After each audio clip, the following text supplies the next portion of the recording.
It is time for another Taylor Swift drop. Probably another vinyl variant, another one that I cannot afford. Let's talk about Taylor Swift. All right, so I'm not a diehard Swiftie. I'm not in the trenches on Reddit tracking Easter eggs. I don't own any friendship bracelets.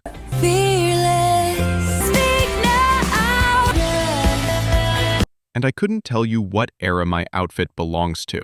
But her music is inescapable, for better or worse. And I respect the hustle. And Taylor, she hustles. But even from the sidelines, as just a casual listener, prisoner, the Life of a Showgirl rollout has me sitting here like, how many different versions of the same album can one person physically sell? This thing has turned into the Taylor Swift shopping universe. It's kind of insane, but also kind of brilliant? Anyway, let's talk about it today at the Watercoolr. So it all starts, of course, at exactly 12:12 a.m. Eastern Time on August 12th, 2025. She announces The Life of a Showgirl on her website and slips a teaser into her fiancé Travis Kelce's podcast, New Heights. The internet basically imploded. This is my brand new album, The Life of a Showgirl. TS12! Oh my gosh, is she in... The Life of a Showgirl! Wait, when is it coming out? Oh my God! Okay, it's happening. Everybody stay calm. What's the procedure, everyone? What's the Life of a Showgirl. What's in it? This is my brand new album.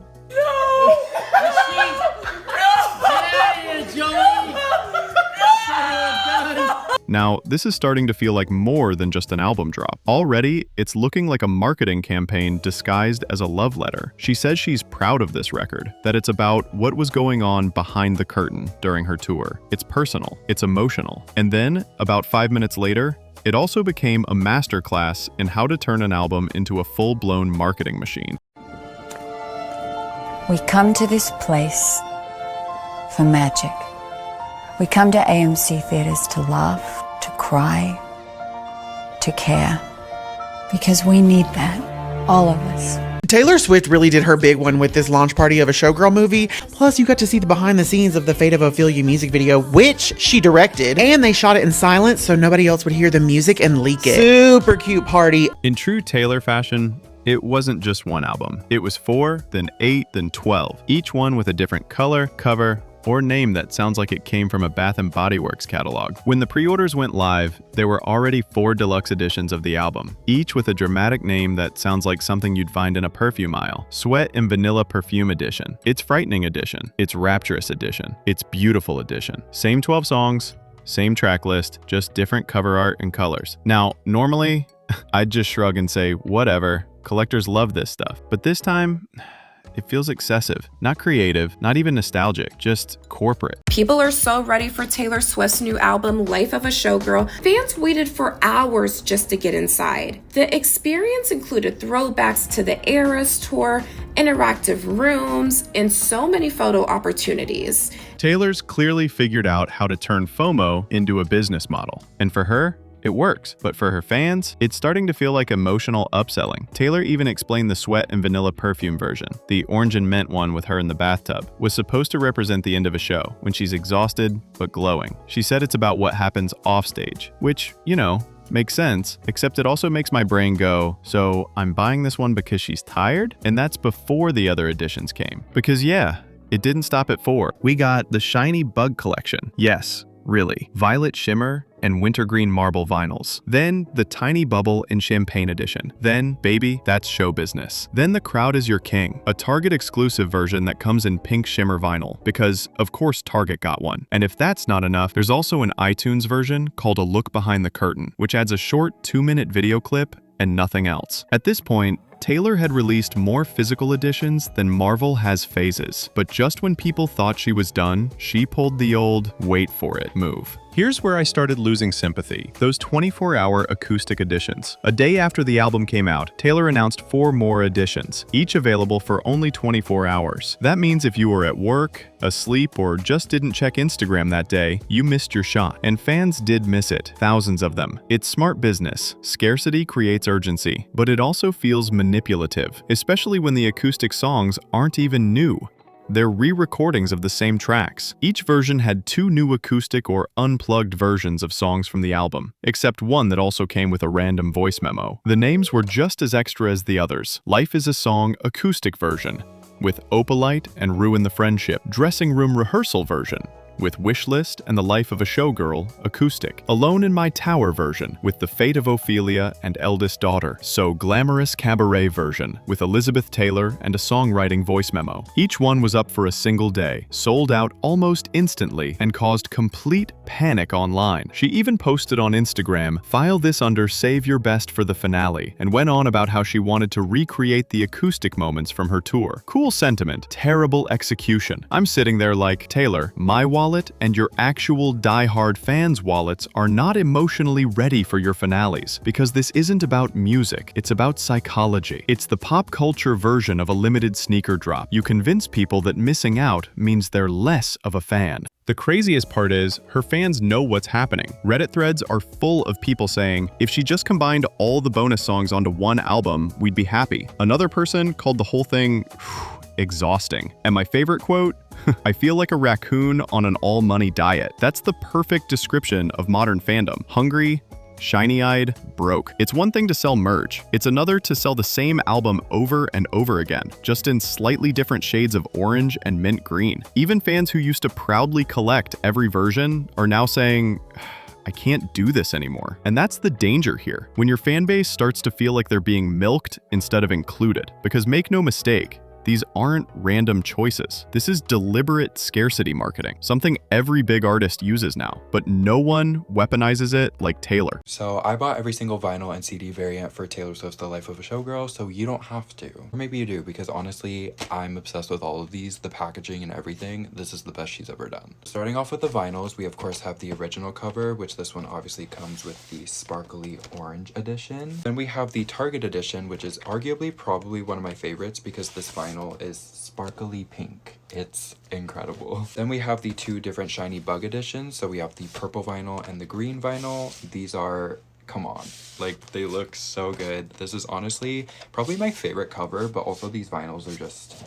What makes all this even more ironic is that the whole album is about what happens off stage. She said in interviews that it's about the exhaustion and loneliness that comes from always performing. And yet the entire rollout of this album is a performance. Every cover, every drop, every edition is a new costume change in the same show. It's like she's singing about how tiring it is to be on display while selling 5 more tickets to the backstage tour. And I get it. Taylor is a perfectionist. She loves creating worlds around her albums. But the storytelling is starting to get buried under the product line. When you sell 12 versions of one album, the message stops being, I have a story to tell, and starts sounding more like, how much are you willing to pay to hear it? An hour and a half upstate New York.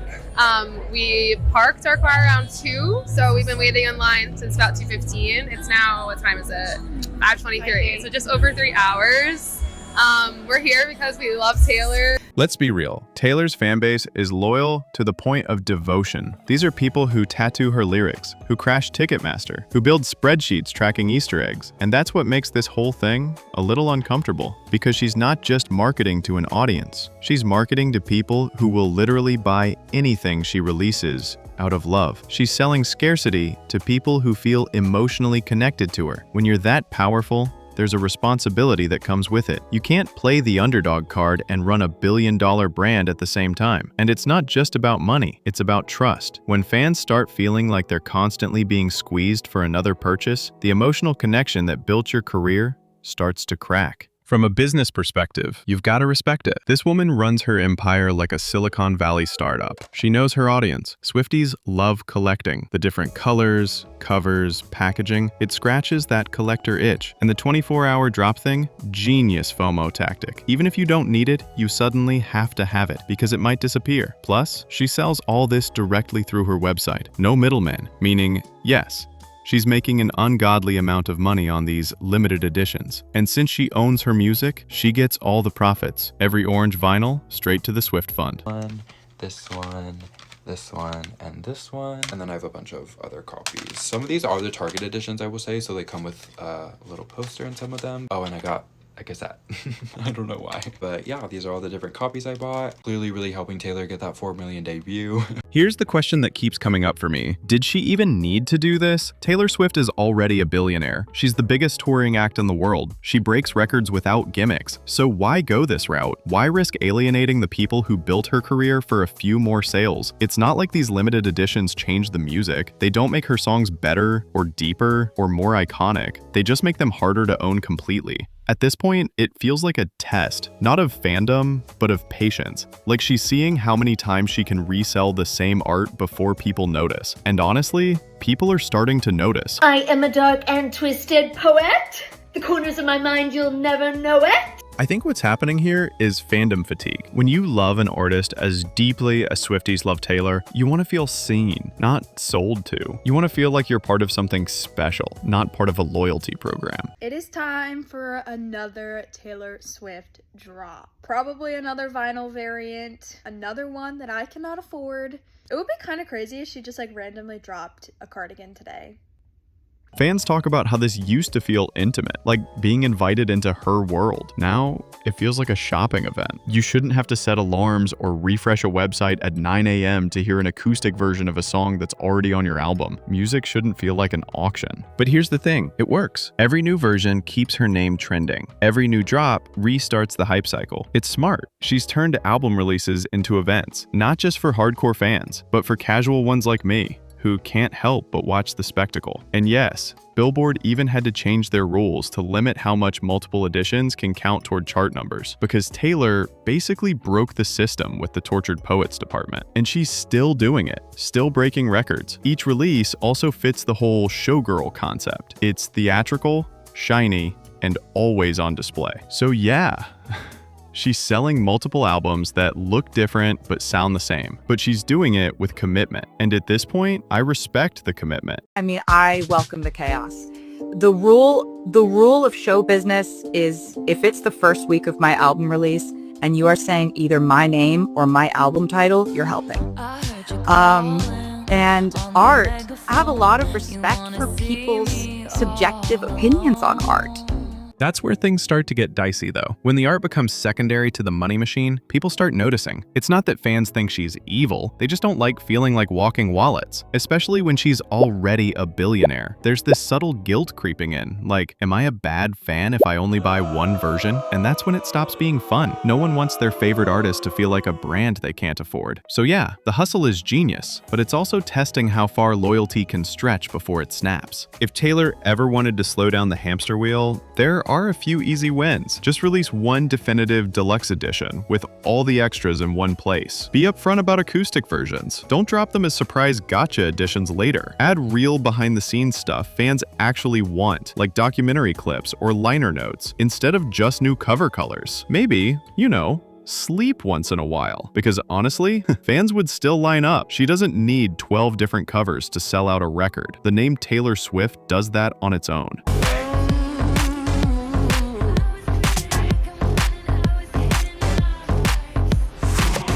At the end of the day, Taylor's still doing what she's always done, turning her life into a story people can't stop watching. And whether you're a hardcore Swiftie or just a guy on the sidelines observing the spectacle, you kind of have to respect it, because the life of a showgirl isn't just the name of her album. It's her entire career philosophy. Always performing, always dazzling, always leaving you wondering what she's gonna sell next.